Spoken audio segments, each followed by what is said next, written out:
नमस्कार, श्री स्वामी समर्थ। छान सुंदर असे व्हिडिओ सुरू झालेले आहेत।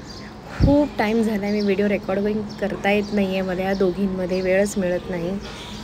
कधी जेवण कधी काय असे जे काय माझे 2-3 यूट्यूब चॅनल आहेत त्यावर सुद्धा मी सध्या काहीच व्हिडिओ अपलोड करू शकत नाही आहे, कारण वेळ मिळत नाही आहे। त्यातल्या त्यात थोडीशी माझी तब्येत पण वरखाली चालूच असते। माझे जे फ्रेंड सर्कल आहेत त्यांना तर स्पेशली माहिती असेल, मी थोडी आता आजारातनं बरी होते आहे। पण कालचा हा शिवांशी आणि शिवण्यासाठी स्पेशल मी पुन्हा व्हिडिओ रेकॉर्डची सुरुवात केली। त्यामध्ये हा जो कालचा व्हिडिओ आहे तो आम्ही मोक्ष प्लाझा बोरिवलीमधल्या प्ले झोनमध्ये गेलो होतो। तिथे हे बघा, शिवांशी छान मस्त एन्जॉय करते आहे। शेजारी कोण आहे, कोण ओळखीची आहे की नाही ती त्यांच्यासोबतसुद्धा एन्जॉय करत होती। खूप छान तिने मस्ती केली आणि आता छान क्यूटी पण दिसते या छान छान पोनीवर। किती क्यूट दिसते ना, माझी लाडोबा आहे ती। हे पहा, तिचं जंपिंग सुरू झालं। खूप छान एन्जॉय करत होती। त्यातल्या त्यात तुम्ही म्हणाल शिवण्या कुठे आहे, तर शिवण्या आमची सध्या जी नवीन केअरटेकर आहे शिवानी, केअरटेकरचं नावसुद्धा छान आहे शिवानी, तिच्यासोबत ती इथे मस्त स्लायडिंगसाठी चालली होती। मी हे व्हिडिओज मुद्दामून स्लो व्हर्जनमध्ये ठेवलेत, कारण की स्पेशली तिथल्या ॲक्टिव्हिटीज ह्या स्लो व्हर्जनमध्ये छान कळतात।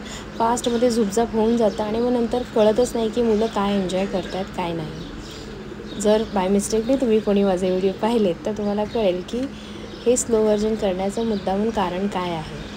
कारण छानपैकी ते समोरच्या पाहताना कळतं की अरे हां, इथे अशा ॲक्टिव्हिटी आहेत, छान हे असं मुलं व्यवस्थित चालू शकतात। हो, कंपल्सरी सॉक्स कंपल्सरीच आहेत। पॅरेंट्स, मुलं आणि जर तुमचे केअरटेकर वगैरे कोणी असले सोबत, प्रत्येकाने सॉक्स घालणं कंटिन्यू।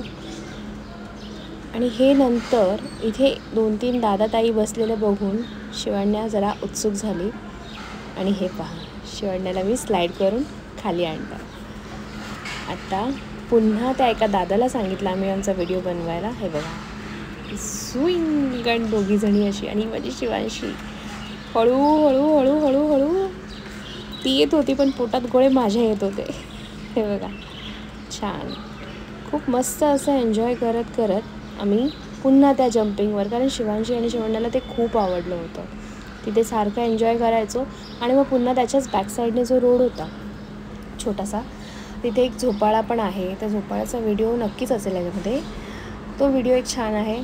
झोपाळा झाला की मग थोडंसं परत रोलरवरती वगैरे असं थोडं अपडाऊन करत, तिथे मला जास्त व्हिडिओज बनवता नाही आलं कारण ह्या दोघींना खेळायचं सुद्धा होतं। पण हे बघा, इतर मुलांसोबत शिवांशी मस्त रुळल्या आणि खेळणं चालू झालं होतं। शिवांशीने तर काय सगळ्यांचे हातच सोडले नाही आहेत। हे पहा, हे मागचं, आणि हे तर इतकं क्यूट होतं। शिवांशीचा हा व्हिडिओ मला खूप आवडला, खूप तिने छान एन्जॉय केलं।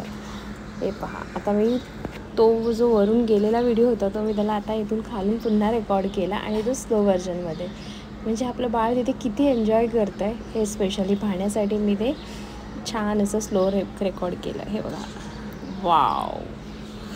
आणि असं एन्जॉय करत आम्ही काल मस्त एन्जॉय केला। नंतर बॉल फेकणं वगैरे पण खूप चाललेलं, फेकाफेकी आम्ही खूप केली, पण ते रेकॉर्ड करता नाही आलं। नंतर पुन्हा जाता शिवाण्याला पुन्हा जायचं होतं आणि आम्ही सेम रेकॉर्डिंग करता तिला घेतलं। मागून शिवांशी येत होती, म्हटलं लास्ट हा राऊंड असेल तरी शिवण्या काय ऐके ना, पण तिने पुन्हा तो एक स्लाईड अजून एन्जॉय केला। पुढे बघा तुम्ही पॅरेंट्स कसे व्हिडिओज बनवताना दिसतीलच तुम्हाला। शिवण्याला तर धीरच नव्हता, मस्तपैकी झुपकन निघून जाते पण पोटात माझ्या सारखे गोळे येत होते की अरे लागेल का, हिला पडेल का, पण नाही, तिथे सगळे काळजी घेणारे आणि त्यातल्या त्यात तिकडच्या सोयीसुद्धा छान होत्या। म्हणून अशा प्ले झोनमध्ये मुलांना नक्की घेऊन जायला पाहिजे। मी जरा हा खूप लेट केलं आहे जाण्यामध्ये, तुम्ही लेट करू नका, तुम्हीसुद्धा मुलांना एन्जॉय करायला न्या, असंच छान एन्जॉय करा। यापुढेही मी असंच छान व्हिडिओ बनवत जाईन। प्लीज माझे व्हिडिओ लाईक, शेअर, सबस्क्राईब करा। Thank you so much. Shri Swami समर्थ।